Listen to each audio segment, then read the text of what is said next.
everyone. Welcome back to the Modern Firm Podcast. John and Darren back with you. Hey, John. Darren, you're looking tan and thin and making me feel the exact opposite. That's what happens when you're in Florida and trying to play tennis every day. Yeah. Well, by the way, as we introduce this podcast, I'd like to introduce our audience to the most recent Longboat Key Observer. There's a lot of little things that go before that. Is it over 60? No. This was open. Mixed doubles open. No, it wasn't just mixed. Team. Okay. Oh, that's right. Team competition. Anyway, tennis champion. Yeah. Observer is the newspaper for Longboat Key, which is really not a huge place. Congratulations. There's actually a lot of really good tennis players out there. So there it's are a big lot deal. of good tennis players in Florida. Yeah. On Longboat Key. It's a good time to play tennis somewhere other than Indiana, too. It's getting to that stretch of year that you just have to endure. Yeah. So it's good. It's good here. I came back up for you. I appreciate it. We'll get you through the podcast and then on the plane back to the warmth. Perfect. So, excited today to talk about, you know what? I said I was excited, and I am, but I am also tired of the conversation around AI in already? a lot of ways. Kind of, because I don't know if our audience is or not too. I actually really enjoy the conversation once we get in it, but when I hear the topic of AI, it feels like we've been talking about it for a really long time. It feels like that's kind of dominating everything right now. It is dominating everything right now. And I think the reason I like to talk to you about this is because you have this ability, whether it's AI or other things, to kind of cut the crap, cut the BS, and get down to like what is it that this means for us right now. So I think the reason we want to do this episode is yes, to talk about AI, but not just globally, not just in a broad picture, but what should we be doing with this now inside our company? What should we be thinking about in terms of data? What should we be thinking about in terms of our team? And then what does this mean for the future? How should we future ourselves? The challenge I find with talking about AI right now is if you listen to this 6 months later, you sounded so stupid 6 months ago. So I'll preface it with that. It's kind of like that with technology in general right now, but AI for sure. Yeah. No, I think, this is the most important technology that I can ever remember in my career, in the last 40 years, as far as something that's going to impact the way we work, the way we serve customers, the way we interact. Yeah. So as we talk about this today, we've got 7 random things that we want to talk about. It seems like random. They're not. I don't think they're random. They're very intentional. But they are 7 things we want to talk about today. And I what I would like to do is go back and forth, letting you kind of, this is your outline. I've added my thoughts in terms of how it affects the team. Because I think one of the things that we know right now is that your team, the people on your team right now, also have this confusion, maybe fear about what AI might do for them, for their jobs, for the firm. And I think we've got a lot of ways to talk about that today. Well, I think from the surveys that we've put out so far, like less than 10% of people inside firms have played with AI at any level, or know what it is. So, the angst, I think, generally speaking, is just from lack of awareness, lack of understanding, lack of knowledge. Absolutely. That's one of the reasons where everybody's talking about AI, because we have to get people, especially in firms, engaged with this. Yeah, it's really a tool that what we're starting to, as we get through some of the hype, we're starting to see that this has revolutionary implications. It does. For the way that we think about our businesses. And so we're going to start with this concept of just understanding AI inside the accounting space and inside small accounting firms or small businesses in general. Is a little bit different than thinking about AI on a global sense. We can leave the robots with a face out of the conversation for a minute. Yeah, I think, for those that are listening that just have no idea what AI is or haven't played with it at all yet, it's a form of machine learning, and anybody that's used QuickBooks Online over the years realizes that there's machine learning in QuickBooks Online. It has been for quite some time. You had a transaction at the gas station last month. You get another one this month. It recognizes, the machine learns that that's fuel expense. That's gas, right? So that's kind of machine learning. So the big difference between machine learning and what we're doing now or talking about now is really the generative component of machine learning or artificial intelligence. It's the ability to generate something new out in front, not just tell you that was gas expense. And I think that's what's powerful inside of an accounting firm. Most of an accounting firm's structure, or at least in my last 40 years, has all been about data being a little bit of everywhere inside the firm. Mm-hmm. Some of it was in tax software, some of it's in accounting software, some of it's in payroll software. In the old days, it was just on paper. And, some of it's in practice management, and the ability to just get data corralled is a challenge inside of a firm. But man, if you had all that data corralled and organized, and then the machines are smart enough to anticipate what ought to come out of that, that's kind of what we're talking about right now. So being able to organize that data, serve that data up in a way that helps you make a customer's life better. That's what we're talking about with almost no friction. I love the conversation. I think that's so well put. I was talking to an Academy member yesterday, and he just said that AI is becoming the topic of conversation in their firm. This is one of our friends in St. Louis. And he said, they only have 3 or 4 staff members, but he said the way they're talking about it, and what he said to his team was, it feels like as accountants, our work has been done looking backwards. We can always tell our clients, what did you do? Right. And now we can go, here's what you're going to do. Here's what's going to happen. Here's what we can foresee. Here's how we can foretell. It's that advisory thing that he's always wanted to be, now has got this tool associated with it. It's funny you say that, because you and I started talking, probably 2 or 3 years ago, about the way to advisory services in the tax and accounting space is through having data. Yeah. Right? Organized data, having all the data, whether it's data that was in your staff's heads, in your clients' heads, in the software applications, having that data in a place so that we could then be proactive with reaching out to a customer about that data. So an example that we've always used is knowing that you have a partnership, knowing whether that partnership has a buy-sell agreement, and knowing whether that buy-sell agreement is funded. I mean, there's 3 data points that can help you make that client better. Yeah. What AI does to that is it takes all the friction out of sort of finding that information and then serving it up in a way that you can tell the client exactly what to do next. Yeah.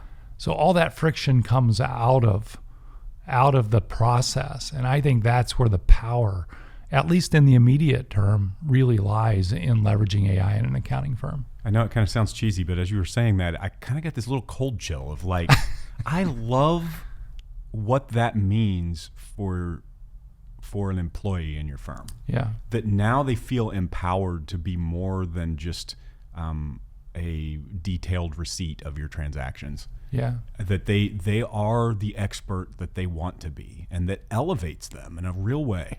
I love the way you put that, because if you do step up to the sort of the 30,000 foot view of this, clients want you to, as a professional, to be proactive. Clients want their lives to be better and to know that they're being well served. Yeah. Staff people inside of an accounting firm want to get away from some of the compliance work so that they can make sure that the client's getting what they want and feel well served.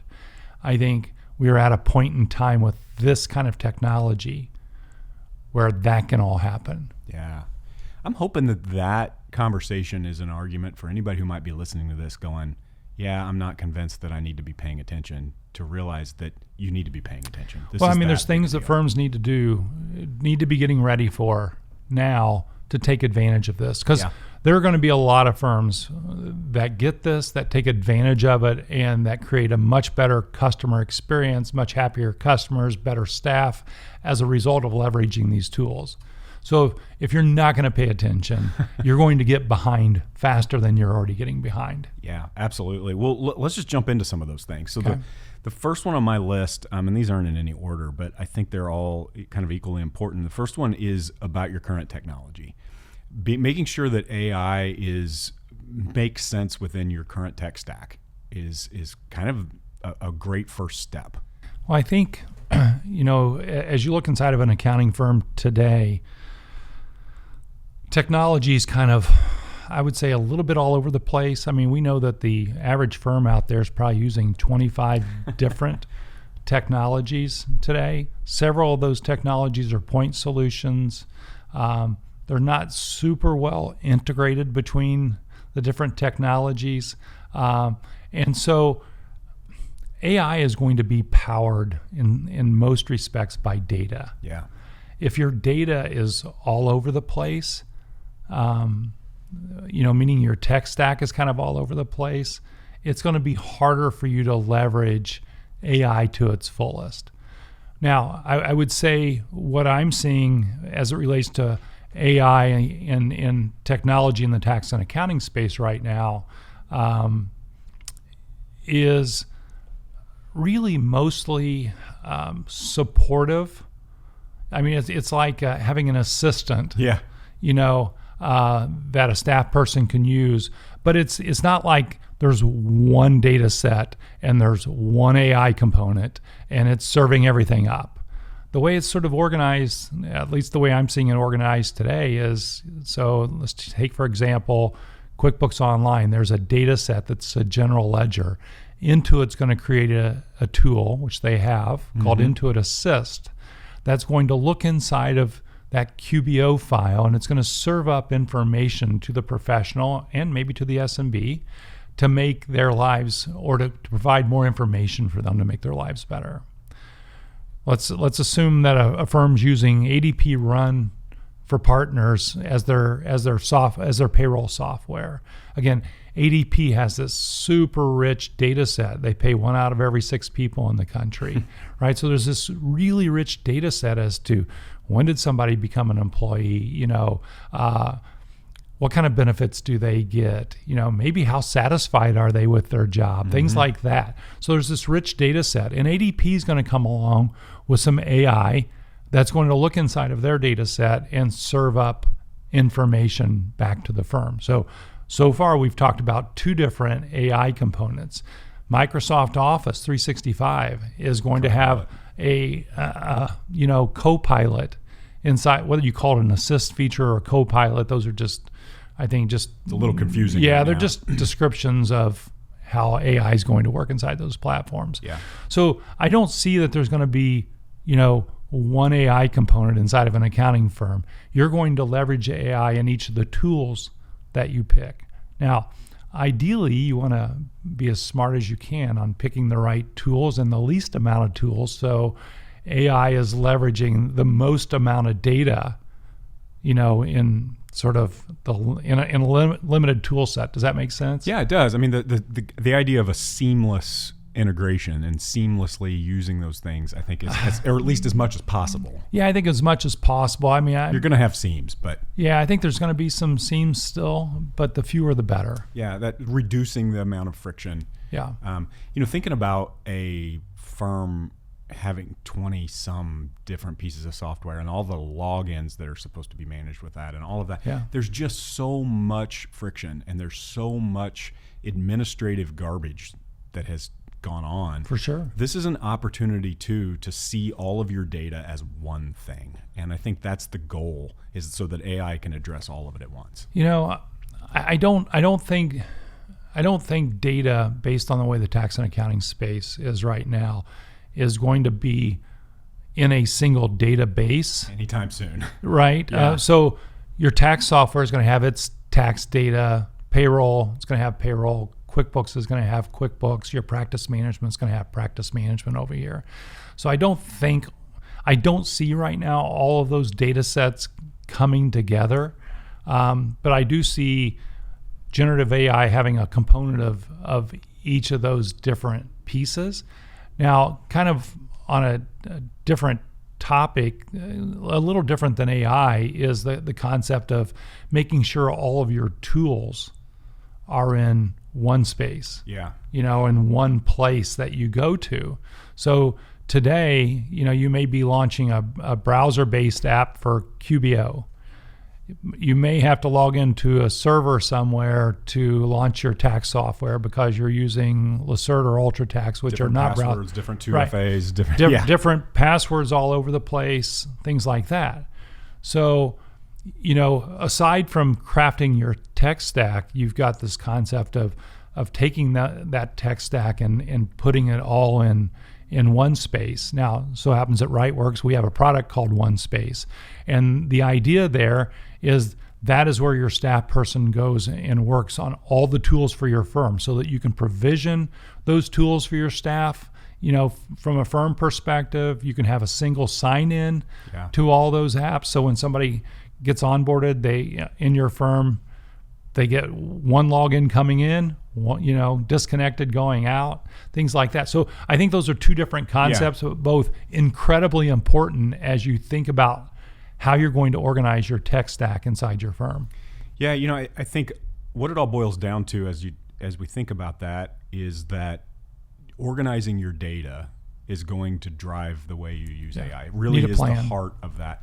And we've been saying this forever, Darren, that there's data all over your firm that you should be collecting. What I'm hoping is that the upside of AI will convince firms that they've got to do the work they need to do to gather their data.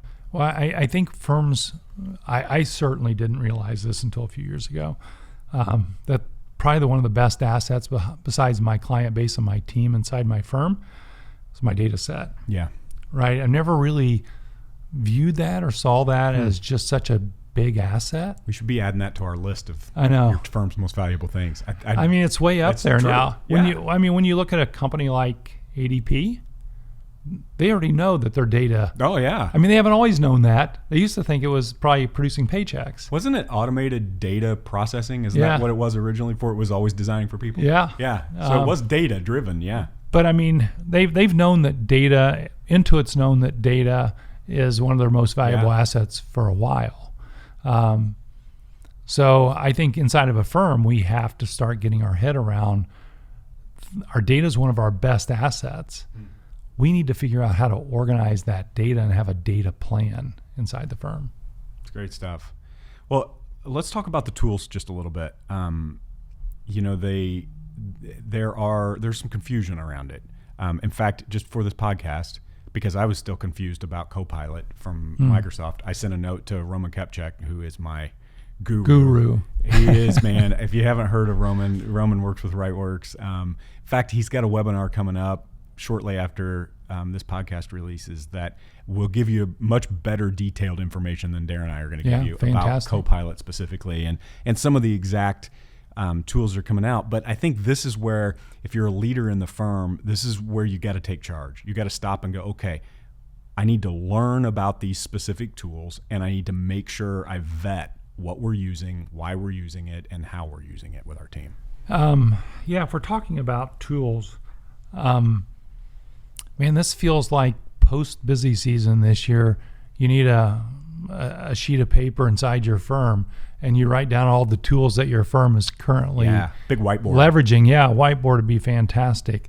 But write down all the tools that your firm is currently leveraging, and then really do the work to figure out based on this concept of data being an important asset, that we're going to be leveraging, AI technologies. What is the right tech stack for an accounting firm today? I think it's one of the most important questions to be asking in light of AI and data sets. So there's your assignment. After tax season, find a whiteboard after vacation. Maybe just slightly before, because before you need the angst, and make a list of everything. and begin to be clear about this. I think this is what we call the technology drift for a long time, where you go, oh, well, that's a good idea, I'll buy that. Oh, that one's a good idea, I'll buy that. And then before you know it, you've got 25 solutions. Well, I mean, what really happened, John, I think was there was a time in going back 30 years, but there was a time in the accounting firm space where firms weren't using 30 pieces of software. Yeah. They had payroll software, accounting software, and tax software. And then practice management and document management kind of came on a little bit later than that. And so probably 20 years ago, firms were using suites, whether it was Thomson or CCH or Intuit. There were this concept of suites of software. Mm-hmm. The suites didn't really keep up with what was needed from a client experience or even a firm experience perspective. And so you started seeing all these point solutions pop up, like a tool to take a payment or a tool to do a proposal, or a tool to do something else inside, communicate with your clients inside your firm. So these tools started popping up, and because the big software vendors weren't sort of evolving fast enough and innovating fast enough, firms started buying all these, I guess what we'd call point solutions, and adding to their tech stack. So all of a sudden, you went from maybe 4 or 5 databases. Now you've added another 5 or 10 point solutions on there, and they all have their separate databases, and that's just continued to balloon. Yeah.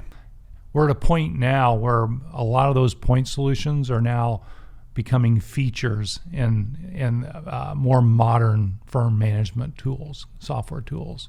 Feels good. It feels like we're simplifying in a lot of ways. It feels like we're simplifying in a lot of ways.